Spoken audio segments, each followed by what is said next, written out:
네, 오늘 함께 나눌 말씀은 요한복음 21장입니다. 요한복음 21장 1절에서 19절 말씀을 함께 나누도록 하겠습니다.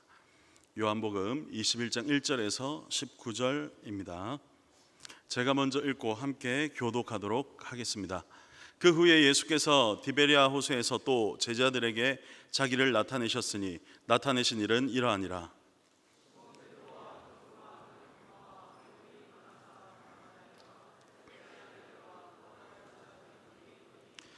시몬 베드로가 나는 물고기 잡으러 가노라 하니 그들이 우리도 함께 가겠다 하고 나가서 배에 올랐으나 그날 밤에 아무것도 잡지 못하였더니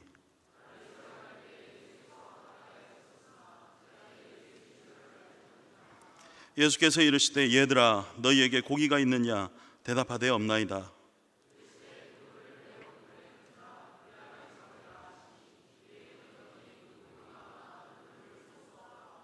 예수께서 사랑하시는 그 제자 베드로에게 이르되 주님이시라 하니 시몬 베드로가 벗고 있다가 주님이라 하는 말을 듣고 겉옷을 두른 후에 바다로 뛰어내리더라.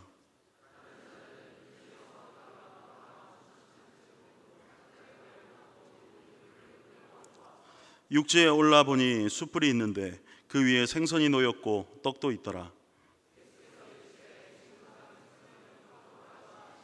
시몬 베드로가 올라가서 그물을 육지에 끌어올리니 가득히 찬 큰 물고기가 153마리라. 이같이 많으나 그물이 찢어지지 아니하였더라.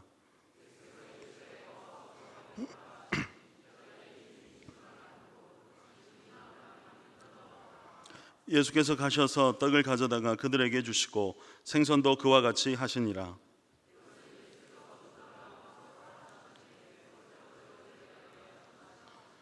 그들이 조반 먹은 후에 예수께서 시몬 베드로에게 이르시되 요한의 아들 시몬아 내가 이 사람들보다 나를 더 사랑하느냐 하시니 이르되 주님 그러하나이다. 내가 주님을 사랑하는 줄 주님께서 아시나이다. 이르시되 내 어린 양을 먹이라 하시고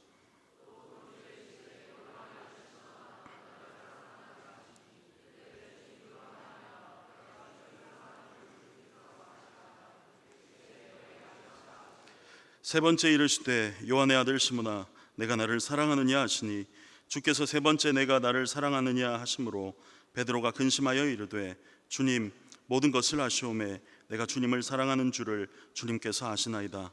예수께서 이르시되 내 양을 먹이라.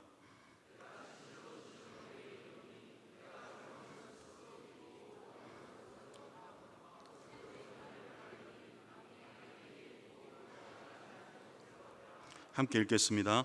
이 말씀을 하심은 베드로가 어떠한 죽음으로 하나님께 영광을 돌릴 것을 가리키심이로라. 이 말씀을 하시고 베드로에게 이르시되 나를 따르라 하시니 아멘. 네, 내가 나를 사랑하느냐라는 제목으로 함께 말씀을 나누도록 하겠습니다. 우리 지난 주일에 바로 엊그제 주일 말고요. 지난 주일에 우리는 예수님의 부활을 기념하며 부활절로 우리가 이렇게 주일을 보냈습니다. 여러분 부활이라는 것은 제가 생각할 땐 기독교의 핵심이자 다른 종교들과는 차별을 두는 확실한 진리의 핵심이라고 할 수 있습니다. 그 어떤 종교에서도 어떠한 종교 창시자 또는 지도자가 그 백성들을 위해 목숨을 바쳤다는 내용이 없습니다. 그리고 그 백성들을 위해서 죽고 다시 살아났다는 얘기가 없는 것이죠. 하지만 우리 기독교 우리 예수님을 믿는 이 신앙의 핵심, 이 성경에는 우리가 아직 죄인 되었을 때 예수님께서 우리를 위해서 죽으셨다.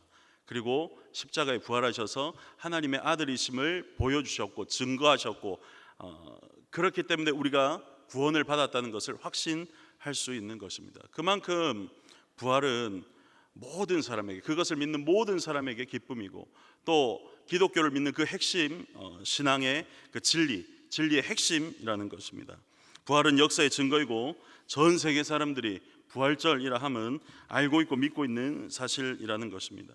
이를 통해 우리가 다시 한번 구원의 은혜를 누리고 예수님을 믿는 믿음으로 하나님 내가 예수님의 그 십자가의 은혜와 부활의 은혜로 하나님 내가 구원받았습니다라고 고백할 수 있는 이유가 바로 부활절이라는 것입니다. 여러분 기쁨과 감사의 이유이자 우리의 신앙생활을 지탱해 주는 이 역사적인 사실에 감사함으로 우리가 살아가는 우리 모두가 되기를 바랍니다. 근데 이렇게 모두가 기뻐해야 될 소식, 부활절, 부활, 예수님의 부활 사건에 그 마냥 기뻐할 수만은 없었던 사람들이 있었습니다. 누구일까요? 예수님을 못 박았고 예수님이 죽길 원했던 사람들 말고 예수님의 편에 서 있던 사람들 중에 예수님이 부활했지만 마냥 기뻐할 수만은 없었던 사람들이 있습니다. 여러분 아시다시피 예수님과 가장 가까이에 있었던 제자들이 아닐까, 그 중에서도 예수님을 배반했던 제자들이 아닐까 그렇게 생각합니다. 부활하신 예수님을 온 마음과 온 힘을 다해 배신했던 그 제자들 중에 한 명 베드로가 특히 그렇지 않았을까 저는 생각합니다. 예수님께서 십자가에 못 박히시기 전에 분명히 예수님은 베드로에게 말씀하셨습니다. 네가 날 부인할 거야. 네가 날 배신할 거야. 아닙니다 예수님, 그럴 리가요. 제가 예수님 만약에 그렇게 하신다면 제가 목숨을 걸고라도 제가 함께 죽겠습니다 라고 이렇게 얘기하면서 예수님께서 말씀하신 그것을 아닙니다, 예수님 그렇지 않습니다, 제가 예수님의 길을 따라가겠습니다 라고 말했던 것이 바로 베드로 본인입니다. 하지만 마태복음 26장 74절에서 75절의 말씀을 한번 보겠습니다.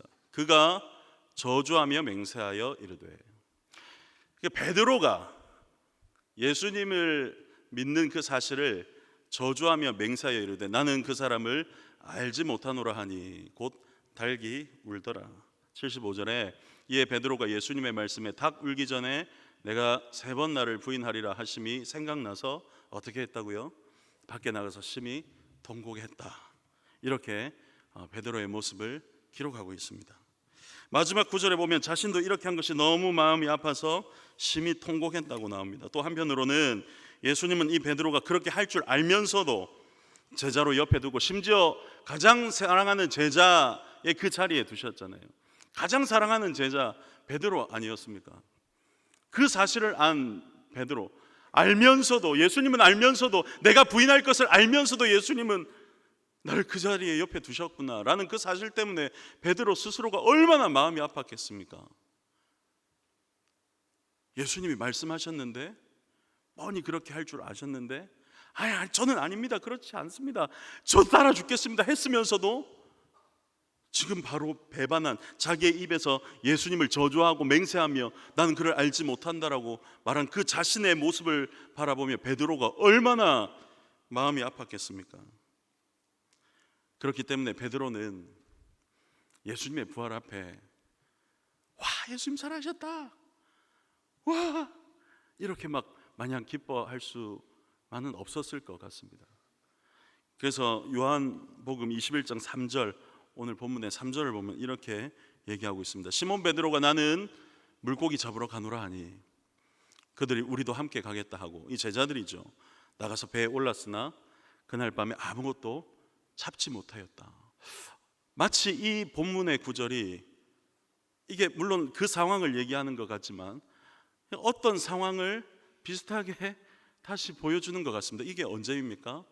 베드로와 그 제자들이 처음 부름을 받았을 때도 갈릴리 바다 디베랴 호수에서 고기를 잡고 있었고, 그때도 밤새 고기를 잡고 있었는데 아무런 성과가 없었던 그 시기를 마치 다시 보여주시는 것만 같습니다. 지금 베드로는 예수님을 만나기 전에 그 상황으로 돌아갔습니다. 고기 잡는 그 자리, 사람을 낚는 업으로 부르심을 받았고 3년 동안 예수님과 함께 다녔지만 베드로는 지금 다시 고기 잡는 자리로 돌아갔습니다. 왜? 자기가 예수님을 저주하며 배신했기 때문입니다. 저는 여러분 베드로가 고기 잡는 자리, 어부의 자리로 돌아간 것을 그렇게 나쁘다, 폄하한다, 아무 의미 없는 자리다, 베드로는 실패했다라고 말하지 않겠습니다. 그건 함부로 그렇게 얘기할 것이 아니죠. 베드로의 그 아픔을, 그 자기 스스로에 대한 그 실망감을 표현하기에 제가 뭐라고 베드로 넌 실패해서 저도 비슷한 인생을 살아가는, 어떻게 보면 우리도 비슷한 인생을 살아가는데 어떻게 감히 쉽게 그렇게 얘기할 수 있겠습니까? 하지만 제가 베드로의 이 모습, 다시 고기 잡는 자리로 돌아간 이 모습을 바라보며 제가 마음이 무거운 이유는 뭐냐면요, 예수님께서 베드로를 부르신 자리가 아니라는 것입니다. 예수님께서 베드로를 부르신 자리, 하나님이 원하시는 자리가 아니기 때문에 제가 마음이 아픈 것입니다. 예수님께서 친히 오셔서 사람 낚는 업으로 베드로를 불렀잖아요. 그때는 고기가 가득 찬 그물을 보고, 야, 그 기적만 보고 이게 다 버려두고 떠났어요. 배와 그물을 내려두고 친척, 가족 다 뒤로 하고 갔었어요. 그렇게 순수했던 그 베드로, 그렇게 예수님 그 한 분만으로 기뻐했던 그 베드로, 그 부르심을 받았다는 그 기쁨에 모든 걸 버려두고 갔던 그 베드로의 모습을 생각해 본다면 지금 얼마나 마음이 무거운지 모르겠습니다. 하나님은 베드로를 복음 전파의 현장, 구원의 역사의 그 현장으로 불러주셨는데 다시 이전의 자리로 돌아갔기 때문에 저는 참 마음이 아프더라고요. 여러분 기억하십시오. 그 어떤 자리이든지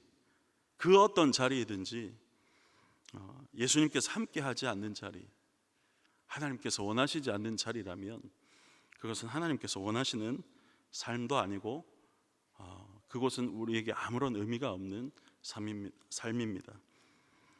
여러분 우리가 쏜살같이 지나가는 인생이라 하지 않습니까? 쏜살, 화살, 그만큼 빨리 지나가는 인생입니다. 그만큼 빨리 지나가는 인생에 우리가 어떻게 아무 의미 없이 예수님을 믿는다 하면서도 아무 의미 없이 살아가겠습니까? 부디 여러분, 하나님의 사랑은 베드로가 저지른 그 배신과 베드로가 행했던 그 모든 그 저주하며 맹세하며 그 예수님을 부인했던 그 일보다 하나님의 사랑이 훨씬 더 큰 것입니다. 물론 우리 스스로, 베드로 스스로는 난 더 이상 아닐 거야, 안 될 거야, 난 더 이상 예수님께 나아갈 수 없어라고 말하겠지만 하나님의 사랑은 그보다 훨씬 이루 말할 수 없을 정도로 크십니다. 그렇기 때문에 우리의 삶의 자리에 예수님과 함께 하시길 바랍니다. 우리의 삶의 자리에 하나님과 함께 하시길 바랍니다. 하나님께서 원하시는 삶을 살아가는 우리 모두가 되길 원합니다. 하나님 나와 함께하여 주옵소서. 나의 삶의 자리에 하나님이 없으면 내 삶은 아무런 의미가 없습니다. 내가 돈을 벌든 내가 무슨 일을 하든 하나님과 동행하는 삶을 살도록 도와주옵소서라고 고백할 수 있는, 기도할 수 있는 우리 모두가 되기를 간절히 바랍니다. 여러분, 하지만 예수님께서는 그런 베드로 앞에 다시 찾아오셨습니다. 사실은 그렇죠. 우리끼리 하는 말로 때려 죽여도 시원찮을 그 베드로를 바라보면서 예수님 다시 오셨다는 거죠. 그리고 예수님은 이전과 같이 밤새 고기를 잡지 못했던 그 사람들에게 고기가 있느냐? 없습니다. 네 그물을 그 옆으로 던져보라 하니까 고기가 이제 153마리 큰 물고기가 찢어지지도 않는 그물 그 사이로 올라온 겁니다. 요한복음 21장 3절에서 6절을 한번 보겠습니다. 시몬 베드로가 나는 물고기 잡으러 가노라 하니 그들이 우리도 함께 가겠다 하고 나가서 배에 올랐으나 그날 밤에 아무것도 잡지 못하였더니 날이 새어갈 때 예수께서 바다에 서셨으나 제자들이 몰랐던 거죠. 몰랐습니다. 근데 예수께서 이르시되 얘들아 너에게 고기가 있느냐 대답하되 없나이다. 6절에 이르시되 그물을 배 오른편에 던지라 그리하면 잡으리라 하시니 이에 던졌더니 물고기가 많아 그물을 들 수 없더라. 이전과 같이 예수님은 나타나셔서 많은 물고기를 허락하셨습니다. 그럼에도 불구하고 베드로와 제자들은 이전과 같이 예수님을 기쁜 마음으로 따를 수 없었습니다. 왜냐하면 예수님을 배반했기 때문입니다. 여러분 여기서 우리가 아셔야 될 게 있습니다. 사람이 어떤 기적으로 변하는 게 아니에요. 사람이 어떤 기적만으로, 어떤 신비한 체험만으로 변하는 게 아닙니다. 이전과 똑같잖아요. 그런데도 이전과 같이 마음껏 예수님 앞에 달려가지 못했습니다. 이전과 같이 그렇게 하지 못했어요. 왜? 그렇죠. 예수님의 배반하고 예수님의 사랑을 떠났기 때문에 본인들이. 여기서 중요한 것, 이제 예수님 앞에 이제 뭐 어떻게든 베드로는 겉옷을 입고 예수님인 줄 알고 갔지만 자세히 보시면 아무 말도 안 해요. 그렇죠. 베드로가 예수님한테 먼저 말 겁니까? 그렇지 않습니다. 제자들은요 가만히 있습니다. 그런데 예수님인 줄 알면서도 아무 말을 하지 못하고 있더라 이렇게 나오잖아요. 왜 그렇죠? 이전 같았으면 와 예수님 신기합니다, 고맙습니다, 예수님을 따르겠습니다, 물고기를 이렇게 많이 주셨는데 이렇게 했을 거지만 지금은 그렇지 않아요. 왜 그렇죠? 그 신비한 체험보다, 그 신기한 기적보다 더 중요한 게 있기 때문입니다. 그 사랑, 믿음, 하나님과의 관계라는 것이죠. 그러니까 그 제자들이 쭈뼛쭈뼛하고 아유, 예수님 살아나셨네. 아유, 우리 앞에 다시 오셨네. 우리는 고기 잡고 있는데.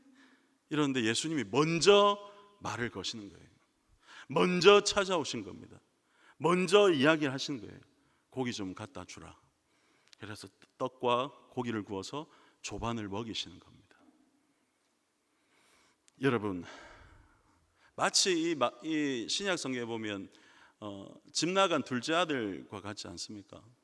허랑방탕하게 살다가 아버지께서 그렇게 키워주신 그 은혜를 뒤로하고 허랑방탕하게 살다가 지 마음대로 살다가 돌아오긴 돌아와야 되는데 주저주저 고개 숙이고 막 아유, 내가 어떻게 말하지 하는데 멀리서 아버지가 먼저 보고 찾아오신 거예요. 아버지가 먼저 보고 달려가서 그 둘째 아들의 목을 휘어 감으면서 입 맞추고 내 아들아 라고 하신 거죠. 첫째 아들은 어떻습니까? 첫째 아들도 여러분 자세히 보시면 첫째 아들도 둘째 아들 그 소식 때문에 화가 나서 밖에 있는데 아버지가 밖에 나와서 첫째 아들을 아버지가 찾아오시는 거예요. 둘째 아들이나 첫째 아들이나 똑같죠. 아버지가 찾아오신 거예요. 아버지가 먼저 손 내미는 거예요. 아버지가 먼저 말씀하신 거죠. 베드로도 마찬가지입니다. 어떻게 해야 될지 모르고 그 앞에까지 찾아왔지만 자기의 그 배신한 그 마음 때문에 예수님 죄송합니다라고 그 말조차 하지 못하는 베드로에게 먼저 말씀하신 겁니다. 자, 얘 떡 좀 먹고 고기 좀 먹어라. 고생했다. 베드로야 이리 와봐 하면서 말씀하시는 거죠. 베드로야 네가 나를 사랑하느냐? 먼저 말씀하시는 거예요. 여러분 기억하십시오. 저와 여러분의 삶이 이와 다를 게 뭐가 있겠습니까? 저와 여러분의 삶이, 여러분 우리가 욥기를 지금 이제 묵상하고 있지만 우리가 욥처럼 하나님 저는 결백합니다. 아무런 죄 지은 게 없는데 저는 왜 이렇게 재앙을 당해야만 합니까? 저 결백합니다. 하나님께서 내 삶을 다 아시오니 나를 시험해 봐주십시오. 나를 시험해 보시면 내가 순금과 같이 결백하다는 걸 아실 것입니다 라고 고백할 수 있는 사람이 여기서 몇 명이나 있겠습니까? 욥에 대한 이 이야기는 그럴 수도 있다, 믿음이 좋은 사람에게도 고난이 있을 수도 있다라는 걸 알려주시기 위해서 이 성경에 허락하셨지만 우리가 욥과 같이 사는 사람이 몇이나 되겠어요? 차라리 베드로와 가깝겠죠. 하지만 그러한 베드로에게도 예수님이 찾아오셨다는 거예요. 계속해서 찾아오시는 거예요. 여러분과 저에게 예수님께서 손 내밀어 주시는 그 손길이 있다면 붙드시길 바랍니다. 다시 한번 말씀드립니다만 베드로가 저주하며 맹세한 그러한 잘못과 배신, 죄보다 하나님의 사랑이 크다는 것입니다. 저와 여러분이 마음이 무거워 주님 내가 할 말이 없습니다, 제가 고개도 못 들겠습니다, 하나님 사랑합니다라고 내가 감히 말도 못하겠습니다라는 그러한 삶에 있을지라도 하나님의 사랑은 우리 마음의 그 무거운 짐보다 훨씬 더 크다는 것입니다. 그렇기 때문에 예배의 자리, 말씀의 자리, 기도의 자리, 하나님께서 여러분들을 손 내밀어 주신 자리, 아니면 누군가가 여러분들에게 다가와 하나님께서 보내신 그 위로의 사람의 그 말을 들을 때에 그 하나님의 사랑을 붙드시란 말씀입니다. 하나님을 붙드셔야 됩니다. 기적도 아니고요, 어떤 현상도 아니고요, 오직 사랑만이, 하나님의 사랑의 그 깊은 그 관계만이 우리를 회복시킬 수 있는 것입니다. 그렇기 때문에 베드로는 사랑으로 다시 이렇게 일어서기 시작합니다. 네가 나를 사랑하느냐 묻습니다. 그러니까 제가 이렇게 말하는 것도 아니고 주님, 내가 주님을 사랑하는 줄 주님께서 더 잘 아십니다. 이 대답의 의미를 좀 생각해 보셨습니까? 그냥 네 주님 사랑합니다 이것도 아니고요, 자기 스스로가 네라고 자신 있게 대답하지 못할 정도의 그 상황은 아니었을까? 네 주님 사랑합니다라고 이렇게 좀 자신 있게 말하지 못하는 그 상황 속에서 그 대답의 결론을 주님께 돌리고 있는 거죠. 내가 주님을 사랑하는 줄 주님께서 아십니다. 얼마나 마음이 아팠겠습니까? 세 번째 물었을 때 뭐라고 나와 있죠? 근심하여 이르되, 여기서 말하는 근심하여는 뭐냐면 내가 진짜 주님을 사랑하나? 이게 아닙니다. 헬라 원어에 보면 가슴이 찢어질 듯이 아파하며 슬퍼하며 이르되 내가 주님을 사랑하는 줄 주님께서 더 잘 아십니다 라고 고백하시는 겁니다.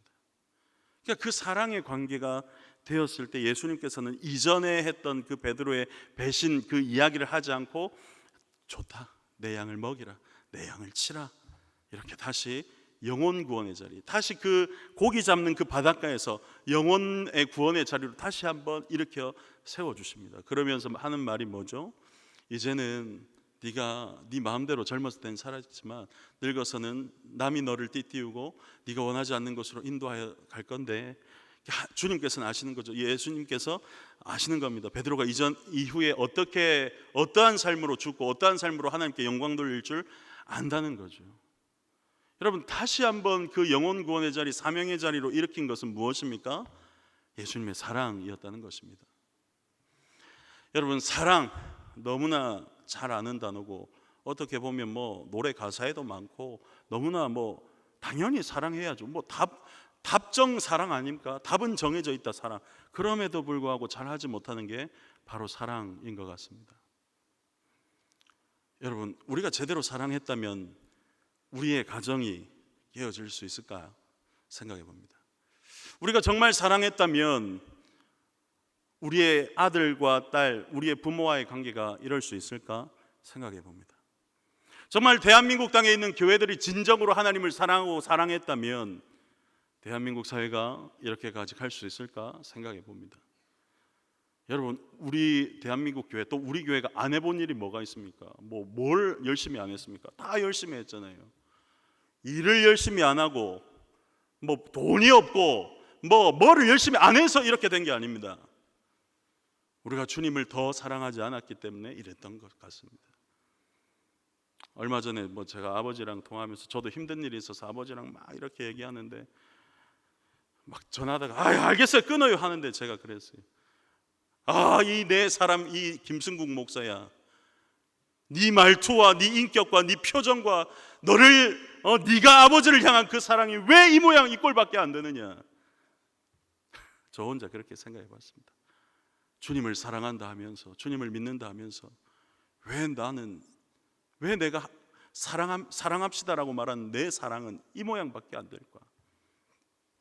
여러분, 다른 데서 이유를 찾지 말고 네가 나를 사랑하느냐라는 그 물음 앞에 주님 사랑합니다, 죄송합니다, 제가 부족하지만 그래도 주님을 사랑합니다 라고 믿음으로 고백할 수 있는 우리의 삶이 되길 원합니다. 비록 우리의 연약함이 삶 속에 있을지라도 주님을 사랑하는 그 사랑 안에서 다시 회복하여 나의 가족과 형제와 우리 구역과 교회와 이웃과 이 나라를 사랑할 수 있는 우리 모두가 되기를 간절히 바랍니다. 내가 나를 사랑하느냐? 네, 주님 사랑합니다 고백하는 우리 모두가 되기를 간절히 바랍니다.